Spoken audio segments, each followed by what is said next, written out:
The Street with No Name from 1948 was a fantastic crime film that featured actor Mark Stevens playing the man from the FBI going undercover trying to infiltrate a criminal organization, one that's headed up by Richard Widmark in a really amazing role as a crime boss. Really enjoyed this one a lot, and thanks to my friend Florida Greg for the recommendation. I'll give a summary of the film and then offer some closing thoughts. I cover him. Are you with us or some dame? Shut up. I'm right with you, boss. You keep that head of yours where it belongs or some cop will blow it off, pretty boy. You ain't kidding. Well, the film opens up with a voiceover talking about the crimes that are taking place around this fictional center city and how the FBI is stepping in to take action. So we have Agent George Briggs, who's called in, and he's played by Lloyd Nolan. He's a great actor. I've seen in a bunch of other films before, like Lady in the Lake with Robert Montgomery. Well, his character heads to the FBI, Quantico, and there he's looking for a qualified agent, someone who's willing to go undercover. And he finds a character, Gene Cordell. It's played here by actor Mark Stevens. Great actor I caught recently in the film Between Midnight and Dawn with Edmund O'Brien. And right away, Briggs can tell that this guy is totally qualified for the role. He's skilled in hand-to-hand combat as well as effective on a gun range, so he's the guy for their tough undercover mission. Now, a side note, I love these old films where we get to see kind of the behind the scenes of like the old shooting range and what it would have looked like back in the 40s, with the pop-up paper targets. It's great stuff. Well, Cordell meets with Briggs, who goes over his detailed plans about, there's these gangs operating in Center City and how his idea is to put Gene right near this shady place in the city and have him try to sneak in and infiltrate the gang. It's pretty straightforward stuff. Basically, get evidence about any of their recent crimes and then bring them down. Now, Cordell's told that he's going to be working with Cy Gordon, played by actor John McIntyre, who will be there as his only form of communication while Gene is deep undercover. And soon enough, Cordell drifts into Center City. And I love it when he arrives there. It's just this great amount of detail as he gets off the bus. He's right there in this shady city. It's got the music playing, the neon lights, the traffic sounds. It's all so good.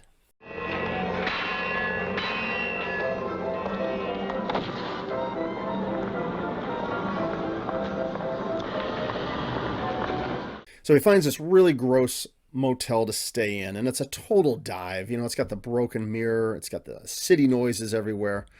Again, a credit to how well they made this film look. Now, from his window, he's able to look across the street and he can signal with a match to the character Gordon. He's right across the street from him, staying at another place. And by the way, Cordell is now working under the name of George Manley. What a great name. I love it. So I'll refer to his character going forward as Manley, as he's now in his undercover role for pretty much the remainder of the film. Now, he goes through his wallet and, sees his ID that actually shows the name George Manley, so he's fully undercover. And he starts to establish his presence around town, shooting pool and hanging out at a boxing training club, where he goes up and on the spot just starts to give coaching guidance to one of the fighters there, telling him how to punch and so on, much to the annoyance of his coach who's right there. And he gets thrown out of the gym pretty fast. But there's Richard Widmark as the character Alex Stiles, just kind of watching him, munching on an apple. He just kind of walks in and coldly just kind of says to him, maybe you could show the kid a couple of things, Richard Widmark is awesome. I'll give you $5 for every round you go. Make it 10. You've got a deal. Okay.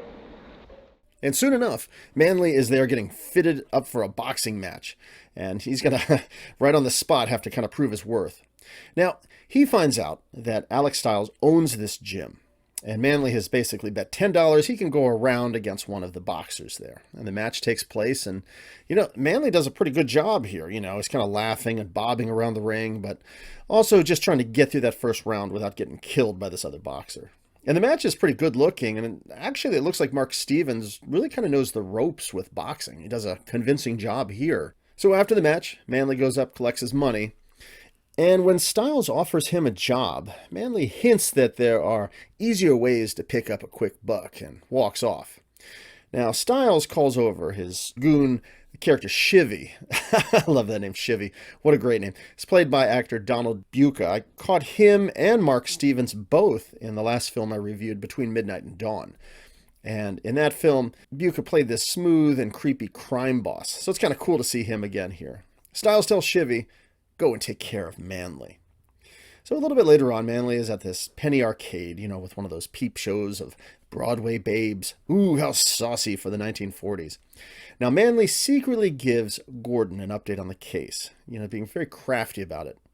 But soon enough, he gets picked up by some cops. As it turns out, someone had lifted his ID and left it at the scene of a robbery. He gets thrown in jail, but then the narrator of this film, now the narrator kind of pops in from time to time, even though it did feel more like just a straight-up crime film. But anyhow, the narrator explains that the feds ran his background, learned what was going on with him being undercover, and arranged for his release. So he gets out, and the bail bond guy sees him from across the street and makes a call, getting the word out that Manly is back out on the street again. Now, back at the boxing gym, he meets up with Stiles, who invites him to a gathering at his place. So he shows up, and his guys are all there playing cards, and Stiles is there on the piano playing away. His wife Judy is there, played by lovely actress Barbara Lawrence. I think she was around 18 years old in this film. And she's there. She wants some sugar from Stiles, but he seems more interested in playing his piano. Okay. Now, the character Maddie shows up, played by actor Joseph Pevney. And he's there with his girl, who's wearing this expensive-looking coat. Stiles looks annoyed, takes him aside, and he says, get rid of that coat. Does that dame know where that coat came from? And, Maddie plays it all innocent, but the coat, Stiles tells him, is still hot, and it could lead to the cops bringing him down, and he's not too happy about it. By the way, it might just be me, but I thought that actor Joseph Pevney kind of looked and sounded like actor John Cryer from 2.5 Men. Is it just me? Well, Manly shows up and Stiles meets with them, and Stiles has done his research on him. He has the FBI rap sheet showing Manly's criminal record. So Stiles is ready to bring him into the gang, but makes it clear that there's only one idea man in this outfit, me. So Manly's in. They think he's one of them. But, I love the tension of films like this, when it's the man undercover, that you never really know if they completely believe him or not, or how long he can maintain his cover. I do the thinking. I give the orders. That's okay by me, boss. Yeah, I'm gonna like you, Georgie. You catch on fast. Well, Manly goes into what I thought was an amazing-looking 40s-era noir smoky cafe for coffee and toast. And at this point, Gordon arrives, very sneakily, and gives a clue about going to catch the ferry. Manly takes a hint and quickly runs through town and gets to the ferry. Now, Shiv sees him leave and pursues him. And sensing he's being followed, Manly ditches him. There's a little chase scene. He gets onto the ferry and gets away from him, and Shiv just kind of watches him leave, all noir style. It's great. Now, once he's on the ferry, he finds Inspector Briggs, kind of in a private part of the ferry boat, and is able to give him an update on what's going on with the Stiles gang. And now his mission is to try to get concrete evidence in order to get some sort of a conviction of Stiles. So George Manly returns to his room, and there's Shiv waiting, just playing cards. Out kind of late, ain't ya? More of that great tension. Shiv wants to know what's going on. Why did he run for the ferry boat? But Manly plays it pretty cool, doesn't break character or anything, and just tells him he took the ferry boat to go see a dame. So, all is well for now. So then we cut over to the gang, and they're planning out a robbery. Now, all the guys there are going over the details.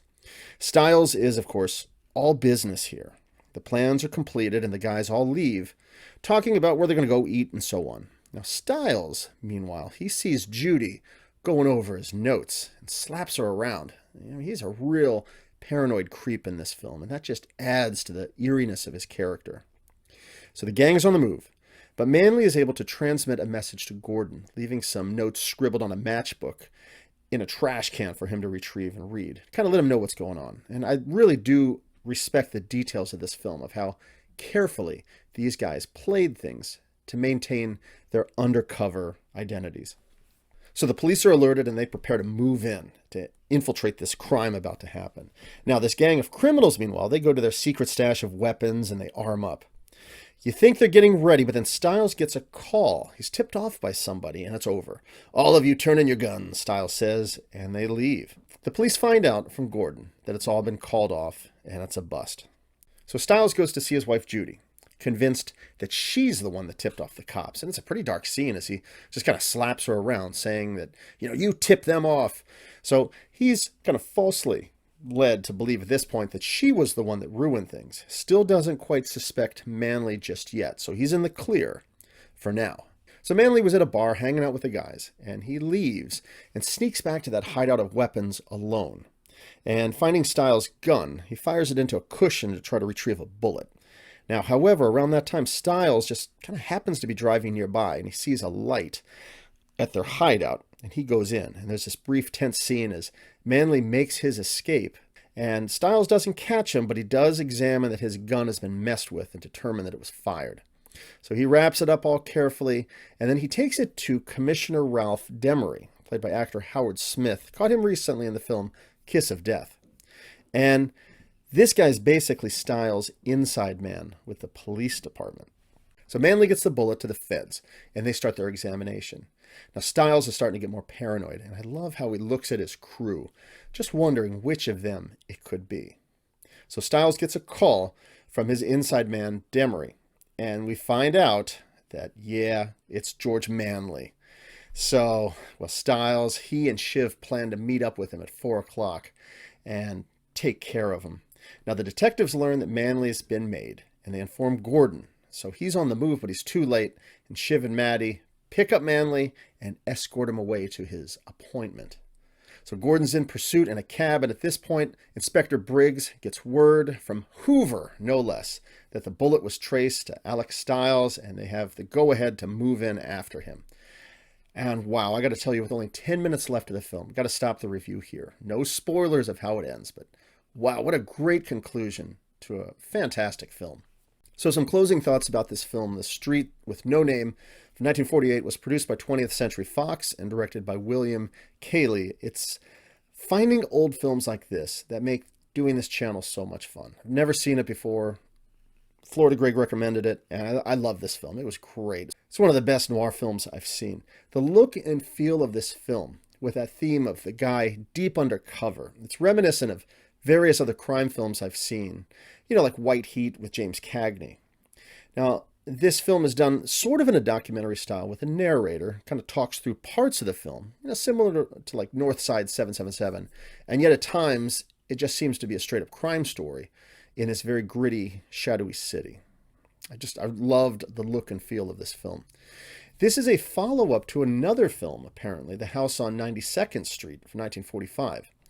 Another film done in that semi-documentary style involving an FBI investigation, and actor Lloyd Nolan is in that film as well, playing FBI Inspector Briggs. So he's in both films as the same character. Hey Rob, will you eventually be watching and reviewing House on 92nd Street? As Napoleon Dynamite would say, heck yes. Mark Stevens was excellent here as the main protagonist of the film, the FBI man undercover, and I liked how easily he blended in as that shady character and was able to not only maintain the ruse, but was able to kind of balance the shifting and uncertain circumstances through the film. Like having to spar on a spot with this boxing match. Now, to be honest, though, the real star of this film was Richard Widmark as that cold-as-ice character, Alex Stiles. It's interesting that here he's not really like the freaky, laughing villain like he was in the film Kiss of Death, but rather he's completely serious, cold, and calculating. And you can see him through the film just carefully analyzing everything that's going on, from his goons bringing back suspicious merchandise or the rabid paranoia of his wife ratting out on him. He's just such a great actor, and I know I say that a lot, don't I? Well, what can I say? This is the era of filmmaking that just really had some acting legends. Other notable characters would be Lloyd Nolan as Inspector Briggs. I liked his no-nonsense focus and drive. And additionally, John McIntyre as that Cy Gordon, the other undercover guy working with George, was excellent at maintaining that crafty deception of the man undercover without really giving an inch to make anyone suspicious of who he was. Now, the 3 fans of my channel know that I love location footage in old films, and there's plenty here in this film. The AFI catalog mentioned quite a few of them, that there were various locations in and around Los Angeles where they depicted Center City, this fictional location. Locations like downtown Los Angeles, the Orner Gymnasium, the Royal, and Gilbert hotels, the American Bus Company depot, and an amusement arcade on Main Street, as well as even showing the FBI's Los Angeles office. I really love seeing the San Pedro Municipal Ferry building. I thought that was pretty cool when we get to see the outside and the inside of it. The ferry terminal building now houses the Los Angeles Maritime Museum. And you know me, I had to look it up, and for sure it's the same place. Now, I love these old movies, and I love the smoky, grimy look of this film in particular. I mean, so much of it just feels like dreary, rain-soaked noir. Everyone's got a cigarette in their mouth. Everyone looks like they've got a chip on their shoulder. It's great stuff. Now, obviously, I watch a lot of black and white in these old films. And what I find interesting is that sometimes black and white can be done very bright and creamy. Like, say, a film like It Happened One Night with Clark Gable, which stood out to me in black and white as very warm and glowy. And then you have noir films like this that have that heavy, sinister, chiaroscuro effect of the strong black contrasts. I love it. And it might also be helped by the fact, I think the copy I was watching was a little bit grainy, but hey, it just added to the effect. It makes the film look so good. So that's The Street with No Name from 1948. It's an excellent crime film, great acting. It's dark and broody, with the guy deep undercover. Is he going to make it or not? Well, you're kind of left in suspense the whole time, but it's a great film, and it's one worth checking out.